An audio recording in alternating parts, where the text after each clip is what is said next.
কুরবানির ইতিহাস দুইভাবে বিভক্ত। একটা হচ্ছে পুরো পৃথিবীর ইতিহাসে সর্বপ্রথম, এই পৃথিবীতে সর্বপ্রথম কুরবানি কে করেছিলেন, এই একটা ধারা। আরেকটা হচ্ছে আমি আর আপনি, আমরা বর্তমানে আমরা মুসলিম জাতি যে কুরবানি করি, এই কুরবানি কার থেকে এসেছে। আমরা যে কুরবানি করি এটা হচ্ছে হযরত ইব্রাহিম আলাইহিস সালাম থেকে এসেছে। হযরত ইব্রাহিম আলাইহিস সালাম তার প্রিয় পুত্র ইসমাঈল আলাইহিস সালামকে কুরবানি করার জন্য আল্লাহ তাআলা কোরআনের মধ্যে স্পষ্ট ঘোষণা দিয়েছেন। এটা বিস্তারিত ঘটনা আমরা ইনশাআল্লাহ ধাপে ধাপে আলোচনা করব। এটা হচ্ছে আমাদের কুরবানির ইতিহাস, অর্থাৎ সেইখান থেকে আল্লাহ তাআলা সকল মুসলমান জাতির জন্য, যাদের তৌফিক আছে, আল্লাহ তাআলা সকলকে কুরবানি করা ওয়াজিব করে দিয়েছেন। কিন্তু আরেকটা ইতিহাস আছে, সেটা হচ্ছে পৃথিবীর বুকে সর্বপ্রথম কে কুরবানি করেছেন বা তাকে কেন বা কুরবানি করতে আল্লাহ তাআলা নির্দেশ দিয়েছেন, সেই ঘটনা নিয়ে ইনশাআল্লাহ, সেটাও কোরআনের মধ্যে স্পষ্ট আছে। আল্লাহ তাআলা সূরা মাঈদার ২৭ নং আয়াত থেকে ৩১ নং আয়াতে ধারাবাহিকভাবে সেই ঘটনাগুলো বলেছেন। বলে আল্লাহ তাআলা নবীকে বলে দিয়েছেন, তুমি তোমার উম্মতকে এই ঘটনা যথাযথভাবে জানিয়ে দাও।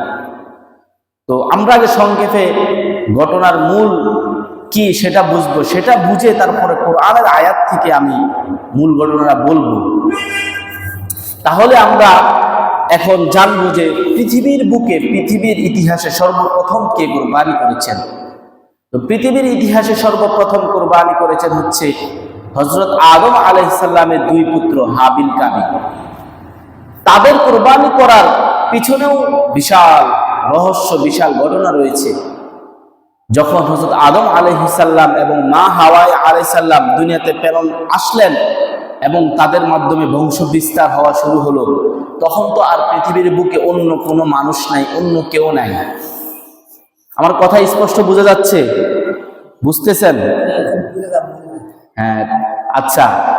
তখন হযরত আদম আলাইহিস সালাম আর হাওয়া আলাইহিস সালাম ব্যতীত পৃথিবীতে আর অন্য কেউ ছিল না।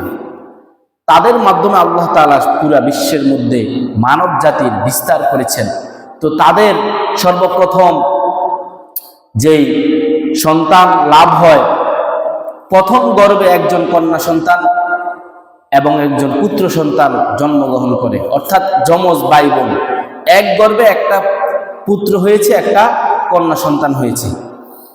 তো তখন তার অন্য কোনো কি নেই, অন্য কোনো পরিবার নেই বা অন্য আর কেউ নেই। এই কারণে তখন আল্লাহ তাআলা আদম আলাইহিস সালামকে যে বিবাহ, আসলে আল্লাহ তাআলা আমাকে এই যে আমাদের বিবাহ করা, এটা একটা আমাদের মুসলমান হিসেবে একটা সুন্নতে মুআক্কাদা আমল। যে বিবাহ না করবে সে গুনাহগার হবে। হাদিসের মধ্যে রয়েছে আন নিকাহু নিসফুল ঈমান, বিবাহ হচ্ছে ঈমানের অর্ধেক। তো বিবাহের মাধ্যমে আল্লাহ তাআলা পুরা বিশ্বের মধ্যে, পুরা পৃথিবীর মধ্যে মানব জাতিকে টিকিয়ে রেখেছেন। আজকে যদি এই ধারা না থাকতো তাহলে কবেই পৃথিবী শেষ হয়ে যেত। এইভাবে একজনের পরে একজন, একজনের পরে একজন আসতো না। তো তখন এই কন্যা সন্তান আর পুত্র সন্তান প্রথম গর্ভে জন্মগ্রহণ করেছে, তারা দ্বিতীয় গর্ভে আবার আরেকটা পুত্র সন্তান, একটা কন্যা সন্তান জন্মগ্রহণ করেছে। তো আল্লাহ তাআলা তখন বিধান দিয়েছেন যে এই প্রথম ঘরের যে পুত্র সন্তান সে দ্বিতীয় ঘরের কন্যা সন্তানকে বিবাহ করবে, আর প্রথম ঘরের যে পুত্র সন্তান সে দ্বিতীয় ঘরের যে পুত্র সন্তান সে প্রথম ঘরের কন্যাকে বিবাহ করবে। অর্থাৎ আরো সহজে বুঝাই, প্রথম গর্ভের একটা ছেলে একটা মেয়ে, তারা দুইজন হচ্ছে আপন ভাই বোন। আল্লাহ তাআলা এটা হুকুম দিয়েছেন, তখন এটাই শরীয়তের বিধান ছিল, তারা দুইজন আপন ভাই বোন। দ্বিতীয় গর্ভের আবার যেই একজন পুত্র একজন কন্যা সন্তান, তারা আবার আপন ভাই বোন। তো তাদের সাথে তাদের আপনেরা সম্পর্ক নাই। তো বিবাহ কিভাবে হবে? প্রথম গর্ভের যে কন্যা সন্তান তাকে বিবাহ করবে দ্বিতীয় গর্ভের পুত্র, এবং দ্বিতীয় গর্ভের যে কন্যা সন্তান তাকে বিবাহ করবে প্রথম গর্ভের পুত্র। বুঝছেন? তো এই বিধান ছিল। তো আল্লাহ তাআলা প্রথম গর্ভে হাবিল জন্মগ্রহণ করেছেন। হাবিলের সাথে তার আরেক কন্যা সন্তান, তার আরেকটা বোন জন্মগ্রহণ করেছেন। তো ওই বোন ছিল একটু কুশ্রী, মানে বেশি দেখতে সুন্দর ছিল না। দ্বিতীয় গর্ভে ছিল কাবিল, আর তার সাথে আরেক তার বোন, সে ছিল খুব সুন্দর। তা আল্লাহ তাআলা নির্দেশ দিয়ে দিয়েছেন, নির্দেশ অনুযায়ী বিবাহ সম্পর্ক হবে। অর্থাৎ এখন হাবিল সুন্দরী বোনকে বিবাহ করতে পারবে, আর কাবিল যে একটু কুশ্রী, দেখতে একটু বেশি সুন্দর না, তাকে বিবাহ করতে হবে। তো যখন এই হুকুম আল্লাহ তাআলা দিয়েছেন, তখন কাবিলের ভাগ্যে তো সুন্দর বোন পড়ে নাই, এই কারণে সে এই বিধান মানতে রাজি নেই। সে বলতেছে না, আমি এটাতে রাজি নাই, আমি আমার বোনকে বিবাহ করব। আমার সাথে যেই বোন জন্মগ্রহণ করেছে তাকে আমি বিবাহ করব, আমি পরের গর্ভের বোনকে বিবাহ করব না, কারণ সে দেখতে সুন্দর ছিল না।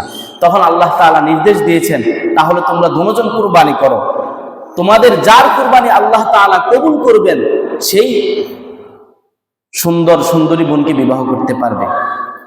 এগুলো কিছু বানায় বলতেছেন, এটা কোরআনের আয়াত, কোরআন থেকে পরে বলবো, আগে ঘটনাটা বুঝিয়ে দিচ্ছি।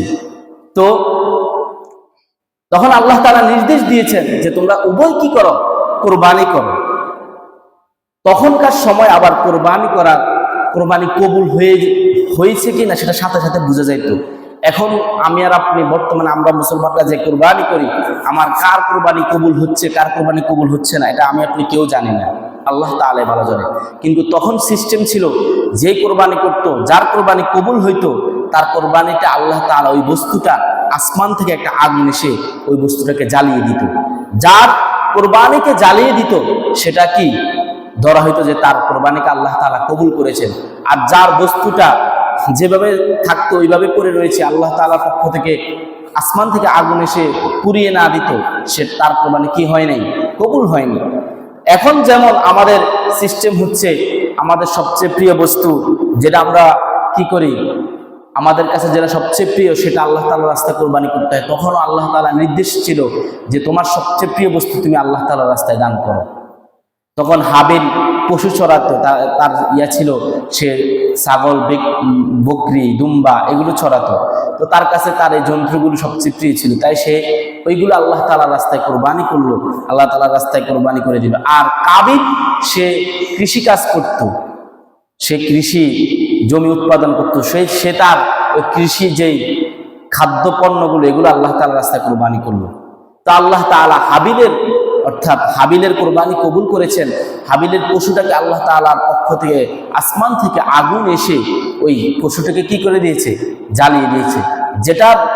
এটাই প্রমাণ ছিল যে হাবিলের কোরবানি কি হয়েছে, আল্লাহ তাআলা কবুল করেছেন। এটা তখনকার আদম আলাইহিস সালামের জামানা এটা সিস্টেম ছিল। তো এখন কি হয়েছে, এখন এই কোরবানির মাধ্যমেও এটা প্রমাণ হয়েছে যে হাবিল তার সুন্দরী বোনকে বিবাহ করতে পারবে। নিয়ম অনুযায়ীও হাবিল সুন্দরী বোনকে প্রথমে পেয়েছিল, তখন তারা উভয়জন তর্কে যখন লিপ্ত হয়ে গিয়েছে, তখন আল্লাহ তাআলা আদম আলাইহিস সালামকে নির্দেশ দিয়েছেন, তুমি তোমার উভয় সন্তানকে কোরবানি করার নির্দেশ দাও, যার কোরবানি আল্লাহ তাআলা কবুল করবেন সেই তার সুন্দরী বোনকে বিবাহ করতে পারবে। তখন হাবিলের কোরবানিকে কবুল করা হয়েছে, কাবিলের কোরবানি কবুল করা হয়নি। তখন কাবিলের আরো বেশি রাগ বেড়ে গেল, তখন সে ওই তার আপন ভাইকে হত্যা করার জন্য প্রস্তুত হয়ে গেল। এই ঘটনায় পুরো কোরআনের মধ্যে আল্লাহ তাআলা স্পষ্ট ভাষায় বলেছেন। আল্লাহ তাআলা সূরা মাইদার ২৭ নং আয়াতে বলেন, ওয়াতলু আলাইহিম নাবা আবনাই আদম বিল হক إذ قربا قربانا فتقبل من أحدهما ولم يتقبل من الآخر। আল্লাহ তাআলা রাসূল করিম সাল্লাল্লাহু আলাইহি ওয়াসাল্লামকে নির্দেশ দিয়ে বলেন, ওয়াতলু আলাইহিম নাবা আবনাই আদম বিল হক, হে আমার নবী, আপনি আপনার উম্মতের কাছে হযরত আদম আলাইহিস সালামের দুই পুত্রের কুরবানির বিস্তারিত ঘটনা যথাযথভাবে বর্ণনা করেন। নাবা আবনাই আদম বিল হক, হক মানে যথাযথভাবে, আদম আলাইহিস সালামের দুই পুত্রের কুরবানির ঘটনা যথাযথভাবে আপনি আপনার উম্মতকে জানিয়ে দিন। إذ قربا قربانا فتقبل من أحدهما ولم يتقبل من الآخر قال لأقتلنك قال إنما يتقبل الله من المتقين। যে তারা দুই ভাই যখন আল্লাহ তাআলার রাস্তায় কুরবানি করলো, ইদ করবা কুরবানা, যখন তারা দুইজন আল্লাহ তাআলার রাস্তায় কুরবানি করলো, ফাতুকুব্বিলা মিন আহাদিহিমা, তাদের একজনের কুরবানি আল্লাহ তাআলা কবুল করেছেন, ওয়ালাম ইউতাকাব্বাল মিনাল আখার, অন্যজনের কুরবানি আল্লাহ তাআলা কবুল করেন নাই। ক্বালা লাআকতুলান্নাক, তখন যে ভাইয়ের কোরবানি কবুল হয় নাই, অর্থাৎ সে তো তার কুশ্রী বোনকে বিবাহ করতে হবে, তাই সে একবারে রাগান্বিত হয়ে আল্লাহ তাআলা এখানে কোরআন আয়াতের মধ্যে স্পষ্ট রয়েছে যে কলা, সে বলল লা আকতুলান্নাক, ওই হাবিলকে বলল আমি অবশ্যই তোমাকে হত্যা করে ফেলবো, আমি তোমাকে কি করে ফেলবো, হত্যা করে ফেলবো। ক্বালা ইন্নামা ইয়াতাকাব্বালুল্লাহু মিনাল মুত্তাকিন, অতঃপর ওই হাবিল উত্তর দিলেন, হে আমার ভাই, ইন্নামা ইয়াতাকাব্বালুল্লাহু মিনাল মুত্তাকিন, নিশ্চয় আল্লাহ তাআলা মুত্তাকিদের কুরবানি কবুল করেন, নিশ্চয় আল্লাহ তাআলা মুত্তাকিদের কুরবানি কি করেন, কবুল করেন। অর্থাৎ হাবিল অত্যন্ত ভদ্র এবং আল্লাহ ভীরু পরহেজগার লোক ছিল, তাই সে তার ভাইয়ের সাথে কি করে নাই, তর্কে লিপ্ত হয় না এবং কি মারামারিতেও যায় নাই। সামনে ধারাবাহিকভাবে এই ঘটনাটা আল্লাহ তাআলা বলবেন। তো হাবিল কে কাবিল বলতেছে আমি তোমাকে হত্যা করে ফেলবো, কারণ কি, সে এখন তার সুন্দরী বোনকে বিবাহ করতে পারবো না। আমরা সবাই জানি দুনিয়ার মধ্যে প্রতিটি মানুষ বর্তমান এবং কি ভবিষ্যৎ এবং কি অতীত, পুরা দুনিয়াটা যত বিশৃঙ্খলা আছে, সকল বিশৃঙ্খলার মূল কারণ দুইটা, একটা হচ্ছে মাটি আর একটা হচ্ছে বেটি। মাটি বেটি, মাটি হচ্ছে জায়গা সম্পদ নিয়ে, জায়গা সম্পদের কারণে ভাই ভাই, বাবা চাচা, ভাই ভাতিজা, বাপ দাদা, কোনো তখন আপন ভাইও আপন ভাইকে আর চিনে না। এই একমাত্র দুনিয়ার মাটির জন্য, এক টুকরা মাটির জন্য, 1 ইঞ্চি জায়গার জন্য, সামান্য জায়গার জন্য ভাই ভাইকে খুন করে ফেলে, ভাই ভাইয়ের সম্পর্ক বিচ্ছেদ করে ফেলে। আজকে এগুলো আমাদের অহরহ ঘটনা ঘটতেছে। দ্বিতীয় আরেকটি কারণ হচ্ছে বেটি। একটা কন্যা, একটা নারীর জন্যই আমাদের যুবকরা, আমাদের মুসলিমরা তাদের নিজের ইমানকে ধ্বংস করে দেয়, একটা নারীর জন্য, যেটা দুনিয়ার ইতিহাসে সর্বপ্রথম যে ঘটনা নারীকে নিয়ে হয়েছিল। তো তখন হাবিল কাবিল একমাত্র নারীর জন্যই তার আপন ভাই কাবিলকে হত্যা করার জন্য সে প্রস্তুত হয়ে গিয়েছে। কারণ সে যদি হাবিলকে মেরে ফেলে তাহলে তো তার আপন ভাই থাকবে না, আর কেউ থাকবে না, তখন সে ইচ্ছা করলে তার সুন্দরী বোনকে বিবাহ করতে পারবে। পরবর্তীতে এই ঘটনা আল্লাহ তাআলা বিস্তারিতভাবে কোরআনের মধ্যে বলেছেন। পরবর্তী আয়াত আল্লাহ তাআলা বলেন, লা ইন বাসাত্তা ইলাইয়া ইয়াদাকা লিতাকতুলানি মা আনা বিবাসিতি ইয়াদিয়া ইলাইকা লিআকতুলাক ইন্নী আখাফুল্লাহা রাব্বাল আলামিন। হাবিল আদম আলাইহিস সালামের পুত্র সন্তান, যে ভালো পরহেজগার ছিল, সে বলতেছিল, লাইন বাসাত্তা ইলাইয়া ইয়াদাকা লিতাকতুলানি, তুমি যদি তোমার হাত আমার দিকে বাড়াও আমাকে হত্যা করার জন্য, ইলাইয়া ইয়াদাকা লিতাকতুলাক মা আনা বিবাসিতি ইয়াদা মা আনা বিবাসিতি ইয়াদিয়া ইলাইকা লিআকতুলাক, আমি কখনোই আমার হাত বাড়াবো না তোমাকে হত্যা করার জন্য। অর্থাৎ হাবিল বলতেছে তুমি আমাকে হত্যা করতে পারো, কিন্তু আমি কখনোই তোমাকে হত্যা করব না। কারণ ইন্নী আখাফুল্লাহ রাব্বাল আলামিন, নিশ্চয় আমি আল্লাহ তাআলাকে ভয় করি, আল্লাহ তাআলার আযাবকে ভয় করি। পরবর্তী আয়াতে